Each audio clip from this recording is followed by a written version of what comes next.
I'm Becky, and in this video I'm going to show you how to create this Filmstrip PhotoVCarving with a stand in your VCarve software.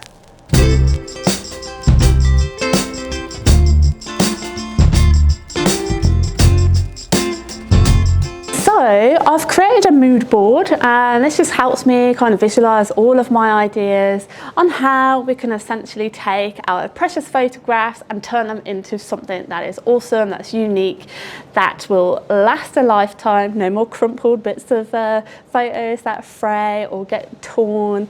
We're going to look at how we can carve these photographs into solid material that should last a lifetime. So I've come up with various designs, and it made me think about, like, you know, how we used to do it in the past and we don't print them anymore, so let's carve them, and that's what we're going to do today. So I think we should get straight into the software now, and I'll show you how we created our PhotoVCarve design. Okay then, so we are going to be using VCarve Pro. However, you can do this in VCarve Desktop and you can do this in Aspire also. So we're going to start by creating our new file. So we're going to work with a single-sided job, and the idea is that we're going to take our material size and enter those width, height and thickness for the material in these entry fields here. So we're going to go with a width of 8, height of 12 inches, and we're going to go with a thickness of 0.3 in there. Set our Z0 to the material surface, XY in the lower left, and then we'll go ahead and we'll press OK. Okay then, so the first thing we're going to do is actually bring in our photograph. So just take a minute to talk about photographs. So you want good quality photograph. Nowadays phones do a generally good job of taking photographs. You don't want something that's too dark, neither do you want something that is over contrasted either. Okay, so I'm going to bring in my photograph. Okay, so I'm going to use the import bitmap tool. I'm going to bring this couple in, and we're just going to press open, and you can see that that's brought that in. So at this stage we can then think about sizing that. So if I go to the set size tool, and then I'm just going to make that so the width is around kind of 4.5 inches. I'm just going to scale that in proportion, and we'll go ahead and press apply. Okay, so something like that. That looks okay. And if you wanted to, you could take advantage of the bitmap editing tools. Okay, so here you've got the options to add in a faded border, so it kind of transitions the edge of your photograph into a white space, and obviously you have options to deal with the contrast and brightness and that sort of thing, but we're not going to do that. We're just going to go with the basic photo that we've got here. So next up, we're going to look at bringing in the Filmstrip picture. So again, we're going to use the import bitmap option. I'm just going to bring this Filmstrip in. So we're going to open that up. Okay, so you can see that there. I'm actually just going to rotate that. So we're going to rotate that by pressing either 0 or 9 on the keyboard. Okay, so 0 will rotate in increments of 45 degrees clockwise, and 9 does it anti-clockwise. Okay, and then the idea now is we're going to just kind of position this within our picture. Okay, and what we could do is we could look at just tweaking that, and then perhaps tweaking the bottom as well. And the idea is what we want to do is we want to kind of just fit that around our photograph like so. Okay, so that's pretty much that done, and then what we're going to do is we're going to take that bitmap and we're going to do a quick trace. Okay, so we're going to use the trace bitmap option, and then here we can choose the black and white option. I want a loose fit, and I want to maximize the actual noise filter here, and then if we go ahead and press preview, you'll see that it will create those vectors for us. So I'll just press apply and close. And then I just want to get rid of some of these like the numbers that we've got there. So I'm just going to press U on the keyboard to ungroup those vectors, and then I can go in there and I can actually go ahead and delete that one. I have a feeling this is actually connected here, and you can see it is. So to help us kind of change that, let's just go into node edit. We're going to press D over this span here, and then we're going to press D over this span here, and that will just delete those spans. And then right clicking to come out of node edit mode, I can then take that vector and I can delete it, and then here what I can do is I can just join that with a straight line. Okay, so if we just press F to fit that to our screen, and then if we go to our layers bar, we can undraw the bitmap layer and we can take a look at the actual vectors that we've got there. Okay, so I'm happy with that layout there. Okay, so the next thing we're going to do before we move over to the toolpath is we're going to take this outer vector and I'm going to create an offset of that. We're going to offset outwards by 1/4 of an inch, hit that offset button to create that new vector. I'm actually going to use this as part of our pocket toolpath to clear some elements out, and we'll come back to that when we get to that toolpath. Right then, okay, so we're pretty much ready now to run through our toolpath. So let's switch over to the toolpaths tab over here. Okay then, so the first toolpath we're going to create is the PhotoVCarve toolpath. But before you do that, ensure that you check over your material setup, your Z0, everything is safe and appropriate for your particular setup. So we're going to go into the PhotoVCarve toolpath that you can access here. Okay, and the idea is you just select your photo, so this is the photo we want to use, and then we just have to enter in specific parameters here, and then the software will generate a PhotoVCarve for us. So the way that this toolpath works is we use a V-bit tool, and then that V-bit, using various cutting depths and start depths, will cut away at our photo in a raster pattern or a hatch pattern. So that's kind of like a double raster. So you got raster is just, you know, single lines, and then hatch is another single line over the top in the opposite direction. And then we also have the option for selected vectors, which I'm not going to cover in this video. However, I will link you to the PhotoVCarve toolpath tutorial, which covers all of these options in so much more detail. And this is a really cool option for if you wanted to create a certain pattern. For example, like you can see in this bitmap here, we're using a wavy pattern and it will just follow the lines of those vectors. In this case, we're actually just going to go with a basic raster pattern. And the idea is that the tool will cut the photo in a raster pattern as we've selected at an angle that we choose. So we're going to choose a 45-degree angle, and it will cut deeper into areas of the photo that are darker, and it will cut a lot less in areas that are lighter, and that's going to give you the actual photo effect. And so because we're working with material that is black on the inside, or alternatively, if you was going to stain this, the cutouts would be darker as opposed to the rest of the surface of the material, and you're going to create that look of the photograph based on the light and dark areas. Where it's dark, we cut deeper. Where it's lighter, the tool lifts up a little bit and doesn't cut so deep. And you can see that in the preview in a second. So we're going to set our start depth to be 0, so bang on the top of our material. Our maxing carve depth, I'm going to go 0.05. Then we've got a step over retract here. We're going to use a 60-degree V-bit tool. I'm going to put our line spacing to a dense setting here, and obviously you can move it more sparse. What that means is that the difference between each one of the lines will have more space the more sparse you go, and obviously the denser you go, the closer the lines are together. Okay, and then it's simply a case of going ahead and pressing calculate.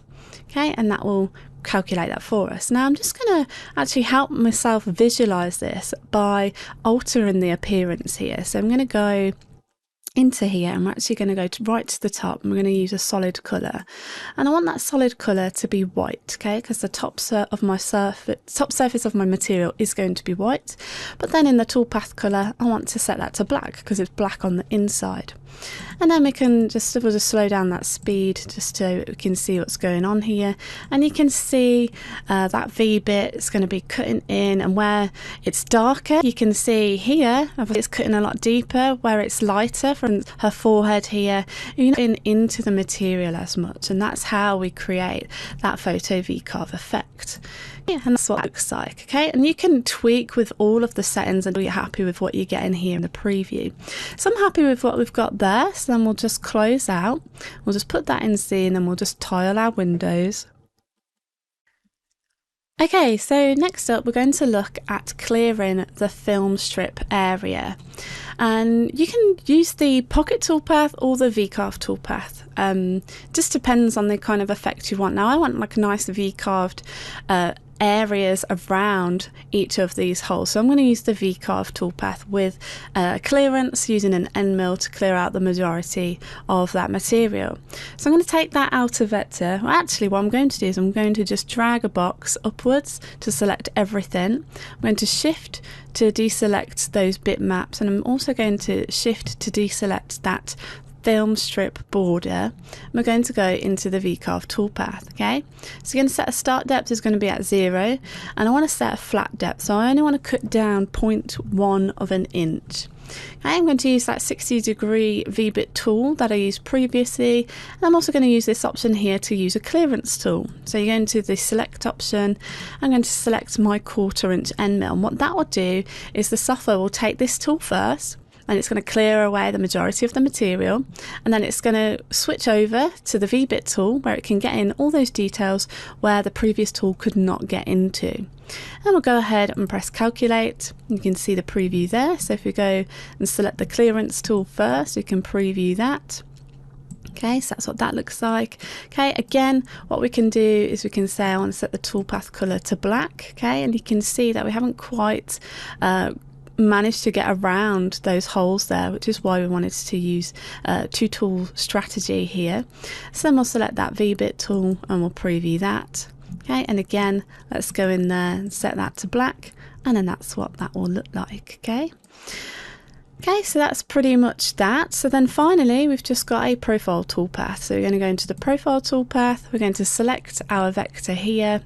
Okay, so this time we're going to cut down 0.35. So I'm cutting a little bit extra to ensure that I cut all the way through my material. We're using a 1/4 inch tool, machining that on the outside. We're going to add tabs to our toolpath. So I'm going to set that so we have a length of 0.4, and then we have a tab thickness of 0.15. Okay, and then we'll go ahead and press calculate. It's going to tell us that we're going to cut through the material. That's fine, I intend to. Oh, and there we have it. It says we haven't defined our tabs. So I've rushed all the way through this. So I'm going to OK that, jump back into the profile toolbar and use the edit tabs option. Okay, and then here, this is where we say, okay, I want to have some tabs in here. So go 4 tabs, let's add those tabs so you can see we've got 1 on each side. Close out, let's recalculate that, and we'll OK that, and then we'll go ahead and preview that. And that's what we should be left with. So let's jump over to the labs and see how this went. Okay, so I've got 4 top tips for you for when you are cutting a PhotoVCarve toolpath. This also applies to a standard V-carve toolpath as well. So firstly, you want to ensure that your spoil board is super flat.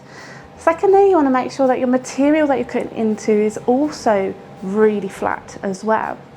Thirdly, when you are using V-bits, you want to make sure that they are super sharp. If they are dull or they don't have the sharp point at the top, you're not going to get a good enough cut, so make sure you are using very, very sharp tools.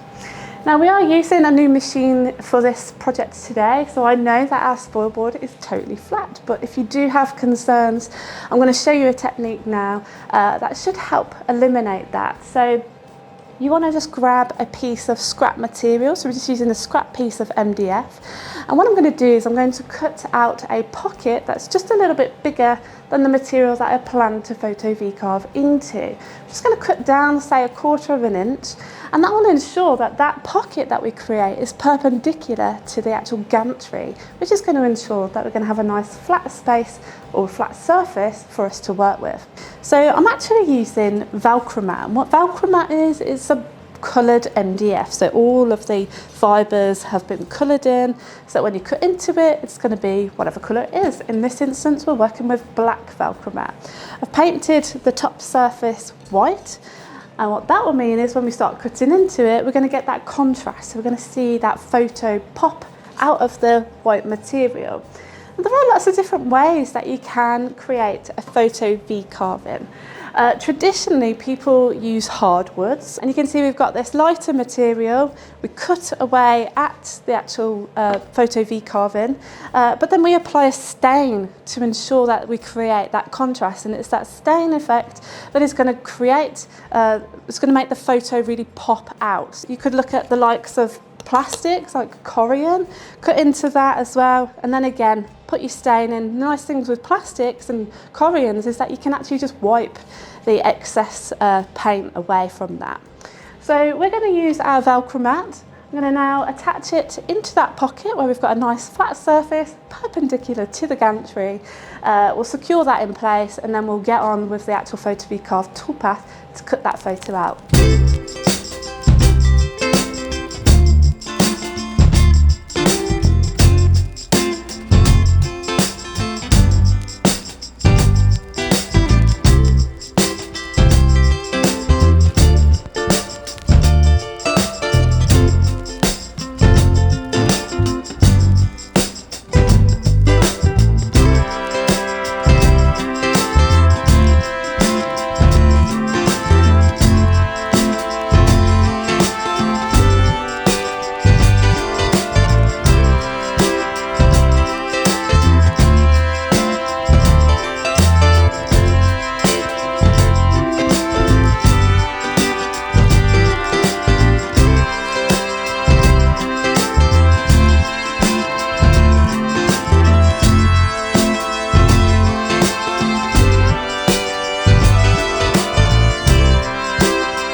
Love the way that this has turned out, and that's the beauty of the PhotoVCarve toolpath within VCarve or Aspire software, is that we have access to all of the other design tools. So we're able to create really unique layouts, just like we have here by creating the actual film strip design around the outside. So next up, we're actually going to look at creating a base for this to sit nicely into the base so that it has its own stand. And we're going to look at some 3D assembly and 3D machining to do that. So we'll jump into the software and take a look at how we do that.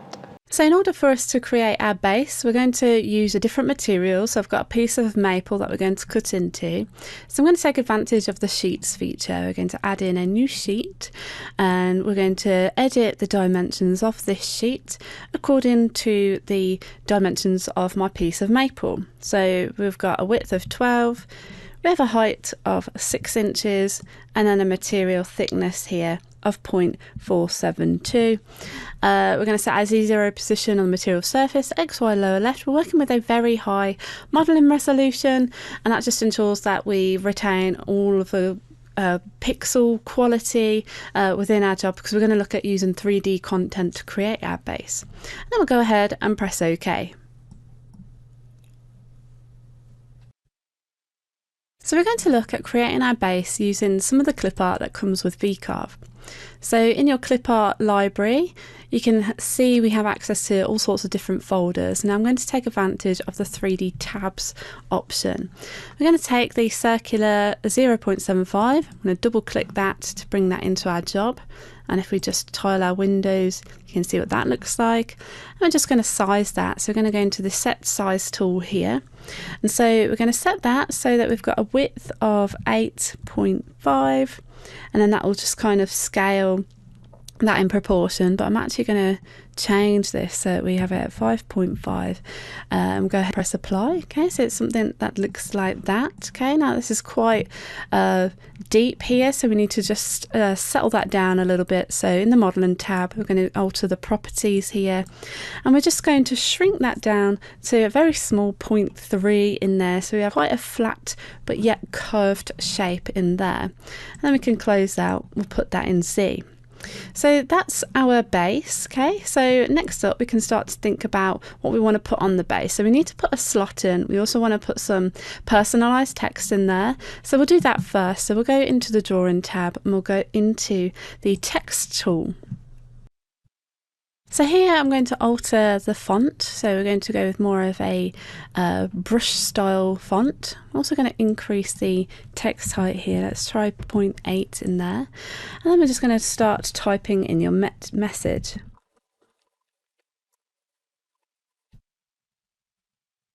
Okay, so I've got capturing moments with you. That looks pretty good. And then what we can do is we can just look at moving that into position where we want that to go. So perhaps somewhere like that. And I want to add in another text. So I'm just going to click outside, just put that there. And then I'm going to change my font. So something more bold here. Might make that a little bit smaller. So maybe to 0.5. And then we're just going to put a date in here. So since 2019. Okay, so like that. Now if we just maximize our 2D view and just zoom in there, we can get a real kind of sense of what we're working with. So I'm just going to nudge that up slightly, and then I'll nudge this up also. That looks pretty good. Okay, so what I might do, might actually nudge that down again and that down. Right then, so next up we want to create a slot that's going to enable us to slot in our PhotoVCarve picture. Okay, so when we're creating a slot, we need to think about how wide it is. It's got to match the same width as our PhotoVCarving. And then in terms of the height of the slot, that needs to match the actual thickness of the actual part. So we have to bear in mind anything that we've already cut away as well. Okay, so we'll just start by just drawing out a rectangle to begin with. So I'm snapping to the center and I'm going to press Alt and then just draw a rectangle out. Okay, then what we're going to do is we're just going to close out, and I'm just going to refer back to my original sheet. I'm just going to take this vector here, and then in the set size tool I'm just going to copy the value of this width here. Okay, and also we know that when we machined the pocket away, we machined that at a flat depth of 0.1 and the material thickness is 0.3. So I know that the thickness left over should be 0.2. So that will just mean that I need to make the height of our slot 0.2. And the width of that is the width of our PhotoVCarving. So we're just going to click to go back in there. We're going to select this vector, then we're going to, on the width, we're just going to paste in that value. And then for the height, we're going to put in 0.2 and then ensure that link XY is not checked and then press apply. Okay, so that's that, and that's your slot. So obviously whatever size you're working with, you need to alter your slot to fit the material thickness that you're working with. Now, to ensure that we can cut away in at the corners, we're going to use the fillet tool where we specify our tool radius. So the tool I'm going to use to actually cut the slot out is going to be an 1/8 inch tool. So the radius of that is 0.625. I'm going to use dog bone fillets. We're just going to click those in place, and that's going to ensure we can cut away at those corners. And then let's have a look in the 3D. At the moment it's just pretty blank, but I might want to add some detail here. So I'm going to go back to the clip art tab, and then if we go to say objects and people, okay, you can see I've got a pair of hearts. So just double click on that to bring that in. And then over into my modeling tab, I'm actually just going to set the combine mode of this add, okay? And then what we're going to do is we're going to shrink that right down. I'm just going to position that somewhere over there, like so. Okay, so it's just sitting on top, and you can make that bigger if you wanted to. All we have to do is just be careful of our overall material model thickness here. So if we use the scale option, we can see that our current height is 0.36, which is fine because our material thickness is a little shy of 0.4. It's just over 0.4, okay? A little shy of 0.5. So we're okay there. So at this stage, we're pretty much ready to go and run some toolpaths to cut this out. So we'll switch over to the toolpaths tab. Okay, so first thing we're going to do is go over our material setup. Okay, so lower left, C0 on the top, and then we need to position our model within our material. Okay, so what I'd like to do is ensure that we have quite a gap below. So I'm just going to decrease this slightly. So we have almost just 0.1 at the bottom. If we wanted to be precise, we could say actually I do want to have 0.1 gap below, and this will help with kind of ensuring that we've got enough base for tabs and stuff. So I'm going to go ahead and press OK. Right then, so first toolpath we're going to use is a 3D roughing toolpath. Okay, so for this we're going to use a 1/4 inch end mill, and then we need to specify our machine and limit boundary. Okay, now I am going to need a vector boundary of our base for my profile toolpath, so I may as well do that now. So we're going to click on that base, we're going to pull out the modeling tab where we're going to use this option here to create a vector boundary. So now I've got that vector boundary, I'm going to use the selected vector, we're going to offset a little bit out to ensure the radius of the tool can cut down the side, and then we go ahead and press calculate, preview that, and you'll see it's going to cut to the bottom and then it's going to cut to the top, and it's just going to leave us with material there for the actual finishing tool. Whilst I'm here, I can actually say we're going to use a nice maple here, so I'm going to go with Canadian maple just to change the setting there so it's more accurate to what we're actually cutting into. And then next we're going to use the finished toolpath. Okay, so in this case I'm using a tapered ball nose, using that same selected vector with a small offset. We're going to do this in a raster strategy, so it goes back and forth. Go ahead and press calculate.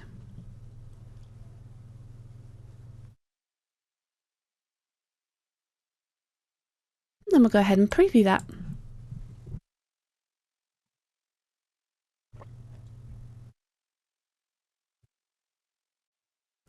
Okay, so next up we're going to look at carving in our personalized text. So we're going to take both of those vector text entities and we're going to go into the V-carve toolpath. Okay, we're not going to have a flat depth here. I'm going to use that same 60-degree V-bit. We're not using a clearance tool. And I want to make sure that I'm projecting that toolpath onto the 3D model. What that means is it will create that toolpath based on the contours of the 3D that the software can see here. So it should follow the actual contour of the base. So go ahead and press calculate, and then we could go ahead and preview that, and you can see that looks pretty cool. Right then, next up we're going to look at creating our pocket. Okay, so we need to cut a pocket, just a simple cutout here at a depth that enables us to actually slot our photo in.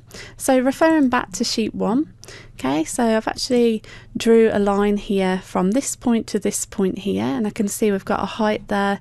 If you take a look at the bottom of the screen, we've got a height of 1.738. okay, so I'm going to go with 0.15 in this case to cut that down, and that should enable us to slot that in. But obviously if you wanted to extend the actual photo out to cut deeper, you're more than welcome to do that as well.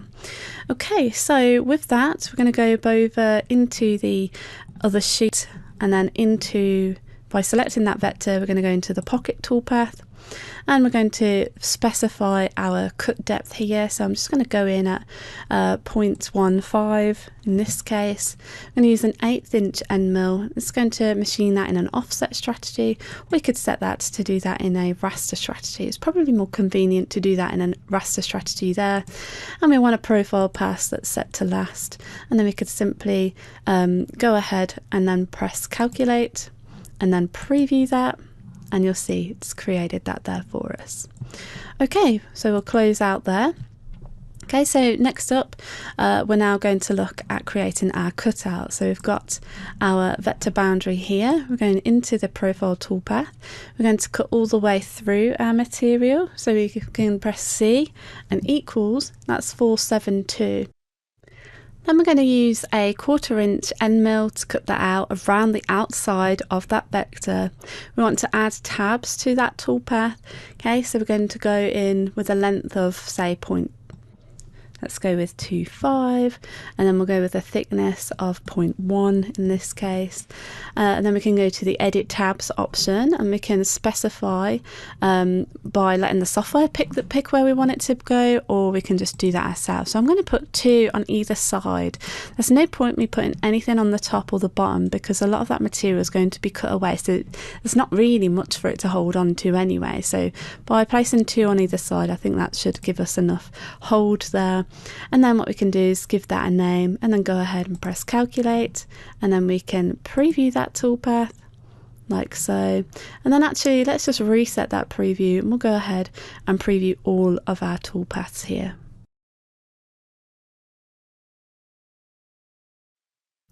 Okay, and that looks pretty good, so I'm happy with that.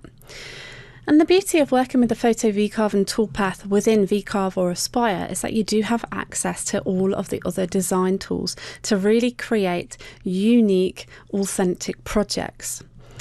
Okay then, so that's pretty much that file, so we're almost ready to go ahead and run the toolpaths for the base. But before we go, we'll just jump into the free project folder where we can access the other design that I've included in your file projects. Okay, so we've got this Polaroid version. Okay, so it's just a Polaroid design. You insert your photo in here. You can change out the text to whatever it is.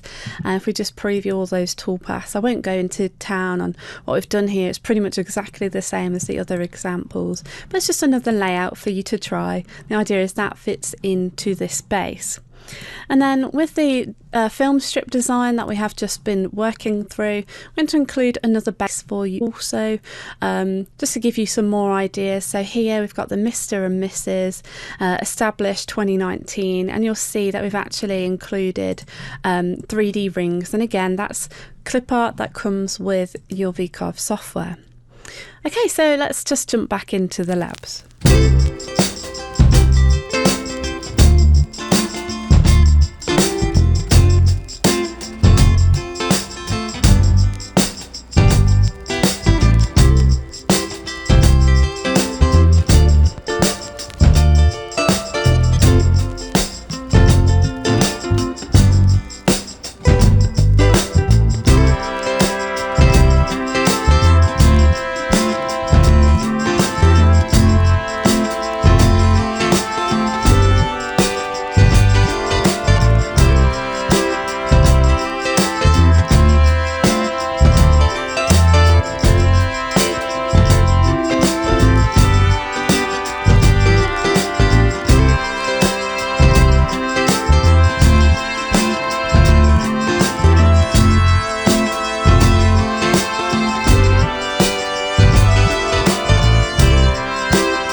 Okay, so there we have it. We've got two different designs. I think they turned out great, and you too can download these project files to carve your own special memories that will last a lifetime. Now, if you like this video, give us a thumbs up. If you've not yet subscribed to our channel, then please hit that subscribe button to get instant updates on the latest videos that we'll be releasing. So thank you for watching and happy making.